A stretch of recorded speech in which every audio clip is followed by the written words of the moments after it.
Phone பண்ணி சொல்லு அப்பாட்ட. சொல்லிக்கலாம் ஆமா, டீ கடையில நின்னுட்டாவது ஃபோன் பண்ணிக்கலாமா? ஆமா டீ கடையா? ஆமா. இங்கேயும் பண்ணாத, சாப்பிட்டு வீட்டுல சாப்பிட்டுக்கலாம்ல. எனக்கு இப்ப டீ குடிச்சாதான் எனக்கு இப்ப ஓட்டுற மைண்ட் செட்டே வரும். நீ ஓட்டவே நான் ராஜாட கொடு, ராஜா ஓட்டு. அவர் இப்ப ஓட்டுற மைண்ட் செட்டே இல்ல அவருக்கு. அவருக்கு கால் கையெல்லாம் வலிக்குதான். இப்பதான் சொன்னாரு, பாவம் அவர் வேற ஓட்ட சொல்லிட்டு. அவன் வண்டியை வச்சுக்கிட்டு நீ என்ன ஓட்டுறதுக்கு இது பண்ணிட்டு இருக்க? அம்மா ராஜா நான் வண்டிமா, நம்ம வண்டி மாதிரிமா. சாரிமா சரிமா. ஸ்பீட் பிரேக்கர் இருந்தா நான் என்ன பண்ணுவேன்? கீழ அங்க ரோட்ட பார்த்து வண்டி ஓட்டு. நீங்க அப்ப பேசாம அமைதியா வாங்க கொஞ்ச நேரம், வாய் மூட்டு.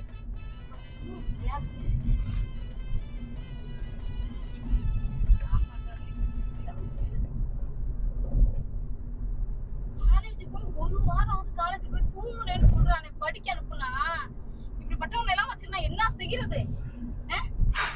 படிக்க போயிருக்குமே அத்தனையும் நல்லா படிக்கணும், 4 பேர் மாதிரி முன்னேறி வரணும் அப்படிங்கிற அக்கறை இருக்குதான் எங்கேது? நான் ஏமா அந்த 4 பேர் மாதிரி முன்னேறணும்? நான் தனியா வித்தியாசமா முன்னேறணும், அவ்வளவுதான். அதுக்குதானே நான் படிக்க போறேன். நீ படிச்சு முன்னேறணும்னு நினைக்க வேண்டியதானே? அப்படிப்பட்டவன் தூக்கம் வருமா?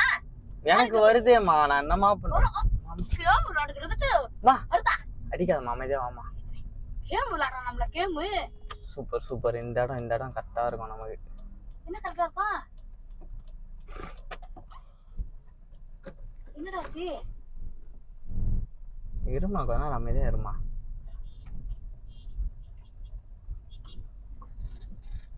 என்னாச்சு ராஜா? No tea கடைமா. ஏண்டா வீட்ல சாப்பிடுங்கன்னு சாப்பிடாம வந்துட்டு இப்ப டீ கடைக்கு போறியா? நான் எப்ப ஆஃப் பண்றது இப்ப வண்டிய? அது சாவி ஆஃப் பண்ண. அம்மா சூப்பரா இருக்குமா. இந்த மாதிரி ஒரு கார் வாங்கிடலாமா? காரு? நான் டெய்லி காலேஜ் கார்லயே போயிட்டு வந்துருவேன். கார் நோட்டு வச்சிருக்காரு. நான் எவ்வளவு மைலேஜ் கொடுக்குது? ஒரு 18